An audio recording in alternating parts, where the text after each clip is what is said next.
All right, so here we are on Amazon.com in the United States. Now, what we wanted to do here is to find on this massive website of stuff that you could buy some ideas that you could potentially sell to make your first dollar on Amazon. Now, if you click here, it shows you all the different departments that are on Amazon: arts and crafts, apps and games. You've got down here handmade, you've got groceries and gourmet food. Got all sorts of stuff, beauty, all kinds of things. That's one way to start looking. Another way is to type in something that you're interested in. So for example, you might put in cat. Now, what's happening here is Amazon is showing you right away, the algorithm is telling you this is what we think you are most likely to be looking for: cat tree, cat toys, cat litter, cat tower, cat food. It's telling you pretty much straight away, these are the most searched for things around cats that people look for when they come to Amazon. So that alone can be a way to quickly find small products that you could start to sell. Now, remember, the name of the game here is to go from the macro, which means the big, to the micro, which means the small, into smaller, less competitive categories. So if you went to cat tower, for example, this is going to be a really, really competitive category because it's such a big search term on Amazon. So how do you find something that's around that area of interest that you might be interested in selling that might not be directly a cat tower? Well, a great tool for doing this, aside from this here, right, which is if you put in cat tower, it's now saying, okay, for indoor large cats with clearance, etc., for big cats. Now you're starting to get into more micro versions or micro niches of the cat tower.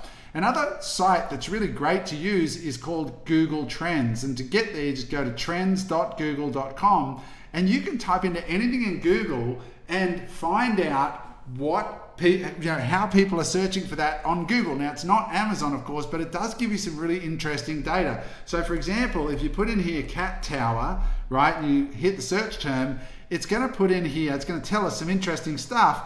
Like over the last year, this is the search volume. You can see there's a bit of a spike here in November, which is around Black Friday, where people are buying stuff because they're on sale. But generally speaking, it's a fairly, all year round type of product. What's interesting is it tells you that West Virginia is the #1 state searching for cat towers, then Indiana, then New Hampshire, then now Kansas, and so on, through all states of America, which is really fascinating.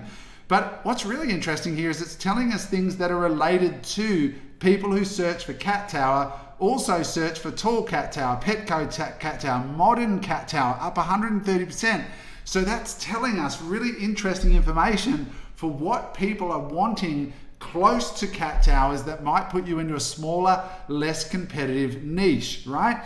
So if we jump over here, and I'm going to show you some different ideas just to show you how I would look at Amazon, keeping in mind that we're going to start with sort of big ideas like cheese boards. We're going to look at kids' lunch boxes. We're going to look at looking forward here, we're going to look at shower chairs, which is a medical product, and we're going to look at Ashes urns over here, right? We're going to look at those as well. And then what we're going to try and do is find, by using Google Trends, are there any smaller subcategories under those that will be less competitive? Now, let me just quickly look at cheese boards. Right now, when I first do this search, I can tell you right now, this is probably a really popular product. A lot of people have a cheese board in their house. It's a really high level category. It's a very macro product, a very big product.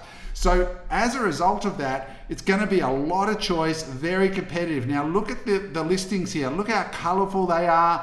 They're beautifully photographed. This one's got a beautiful box. It's got looks like some sort of cookbook or something with it. This beautiful round one that swings open with the hidden tools underneath.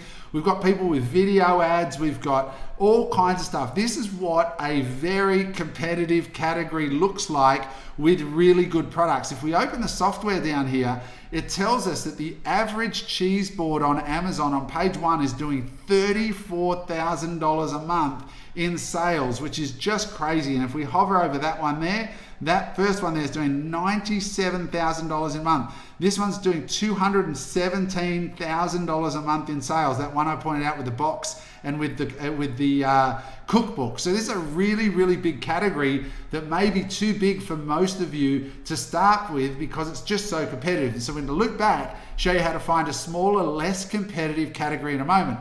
So this one here is kids lunchbox, okay? Now this is a product, again, that lots of people are attracted to because they think, I've got kids like lunchboxes, I'm gonna do kids lunchboxes. But again, every kid in America has a lunchbox. So it's a big, big, big category that's gonna be super, super competitive. And if you have a look here, again, very, very difficult to stand out visually because you've got lots of colors. You've got a blue one, you've got a sort of aqua and purple one, you've got one with monkeys, you've got a red one, you've got a purple one, you've got a camo one. Every different type of visual version has been thought of. You've got insulated ones, you've got multicolored ones, really, really competitive category. And if you have a look at it, the average kid's lunchbox on page 1 is doing $23,599 US a month, and there's 50 of them on page 1. So this is a hugely competitive category. So how do you find things that are around that category when you're starting out, that are under the radar, less competitive, that are going to take less capital to get started? Here's another big category, shower chair, right? Now, shower chair, what I find interesting about this is, have a look at this, right? These first 8 results compared to the first 8 results around cheese boards, right? Look how much color and how much variation. You got round ones, you've got ones with drawers on both sides and at the front. You've got ones here that have, all different setups, right? Lots of variation, right? When you look at, where are we? This one, is it? No, this one. When you look at this tab here, look how they're all pretty much the same. Silver legs, gray padding. These ones got blue padding with a little gift thrown in, but essentially they're all the same. So standing out in here, like look at that versus look at that. Big difference, right? Of trying to stand out. Going back to shower chairs again here, right? So this is an interesting opportunity. Let's have a look at the numbers. The average shower chair on page 1 of Amazon, just as it's loading, this is going to be a big number, I'll tell you that right now. These are really good product in terms of volume, is $46,000 a month in sales for the average chair. But have a look at the top ones here. They're selling, right? These top ones here are advertisements. Here where it says sponsored, those are advertisements, right? So the organic ones, the top ones are $41, $31, $43, $31. I don't think the margin's going to be very high in these because these would have to cost a fair bit of that money to buy the chair and put it in a box and ship it into the fulfillment center. So my guess is at that price, it's a high volume, low margin play. But what we're looking for is something that stands out, that's different. Well, look no further than the ad right at the top, Eco Decors, right? When you look at that, you see these ones that are these Japanese style wooden sort of chairs, shower stools that look completely different. This one's triangular, this one's square and just looks completely different. So it stands out. When you click on that ad, it takes you through and you can see this is one of their products, right? Now look at this one here. It's selling for $129, right? The other shower chairs were averaging like $30, $40, $31, $43, and $31. So here we have a product that is not on page 1 other than the advertisement. They can pay for the ad because the price is $130. Now, if we load up the software here, you can see it's doing $7,300. So while the average of these products on page 1, which are in the spotlight, definitely not below the radar, the average is $46,000 a month. I personally would rather be selling this at $7,000 a month that's not on the radar organically. They're just buying ads, but they're not competing for an organic position on page 1. They've simply made a higher value proposition product for a different buyer. Thanks for watching the video, and if you enjoyed it, guys, please hit the subscribe button so that we can build our subscriber base and get more great content out to you guys.